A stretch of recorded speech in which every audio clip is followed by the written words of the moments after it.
Hello fellow cinephiles, Film Guru here. So for those who are new to the channel, my name's Sean and also known as Film Guru. I started this channel ultimately to have my say on particular movies and TV shows as well as a variety of other film content. So thank you for joining me. Today we'll be looking at the long-awaited and long-delayed Black Widow. This was directed by Australian director Cate Shortland and stars Scarlett Johansson, Florence Pugh, David Harbour, Rachel Weisz and Ray Winstone. The film really focuses on Natasha Romanoff, aka Black Widow, as she confronts the dark parts of her ledger where a dangerous conspiracy with ties to her past arises. Pursued by a force that will stop at nothing to bring her down, Natasha must deal with her history as a spy and the broken relationships left in her wake long before she became an Avenger. This was a film that people have been talking about for a long time that should have come out ages ago when we were first introduced to the Black Widow character.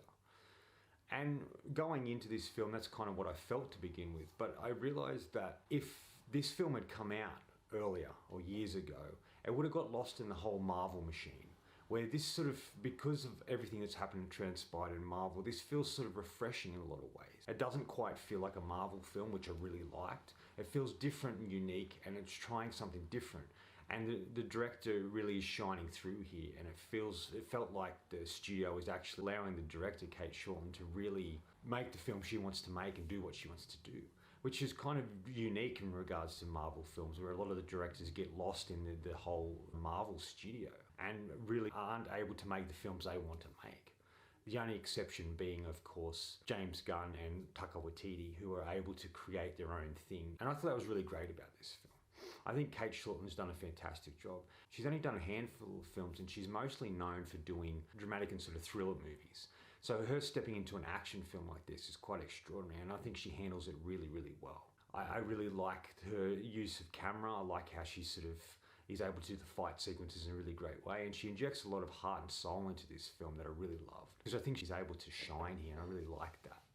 I thought all the acting was solid, especially from the four mains. I think Rachel Weisz is great, and she's not in a lot of the film, but the scene she is in, she is really great in.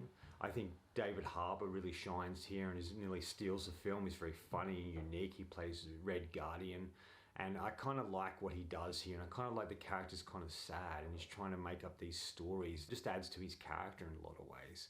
And he has some really funny moments. You get to see him fight and be that action man that we saw him in Hellboy, that sort of thing. I like that. I think Scarlett Johansson's great here. She's really cemented herself in this character. It's kind of like a farewell letter, this, in a way, and I kind of like that. I'm glad they're able to bring the character back after what transpired in Endgame, and sort of moment in time in between everything that's happened to her, to return to the people in her life and the family that she grew up with, and to look at what transpired for her to become the person she became and ultimately the hero she's become now.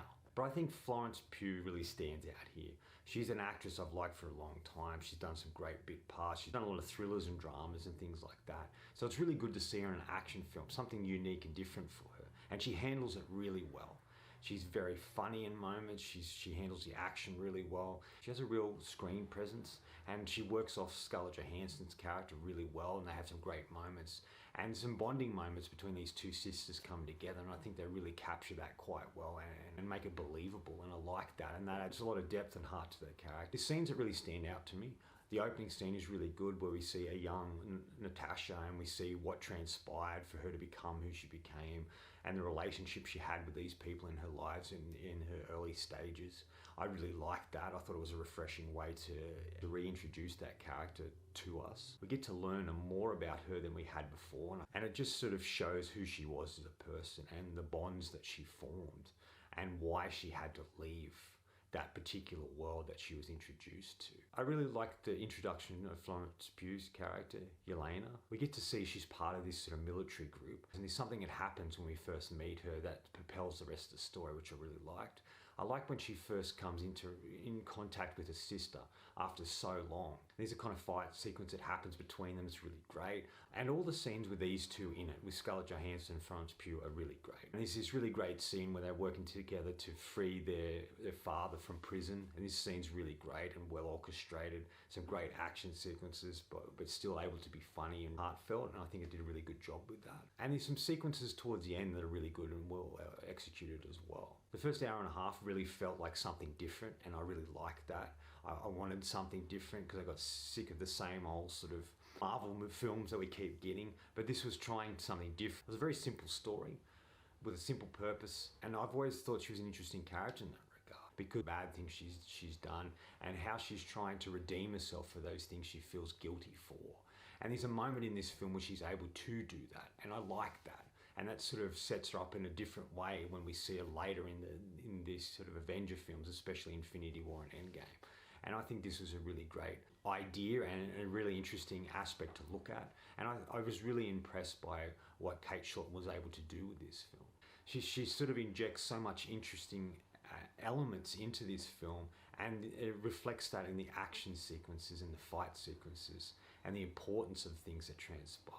There's only a couple of criticisms I have of the film that I didn't overly like. I didn't like the villain.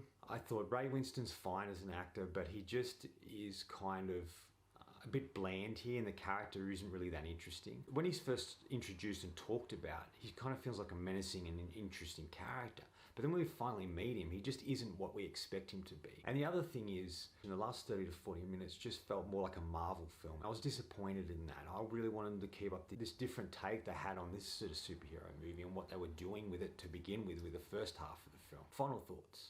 Really, it's about reconnecting with people. It's about looking into your past and learning to forgive yourself or redeem yourself for things you think you've done wrong. And it's about coming to terms with what transpired and what you feel is responsible for. I'm going to give Black Widow 4 out of 5. Thoroughly enjoyed this. I didn't know it was going to be as good as it was. I was really impressed and had a wonderful time with this film. Just thought this was really, really well done. Anyway, that's all from me today. Thanks for watching. Hope you enjoyed this video. And if you did, please subscribe down the bottom. Follow me on Facebook and Letterboxd. Otherwise, until next time, enjoy the movies.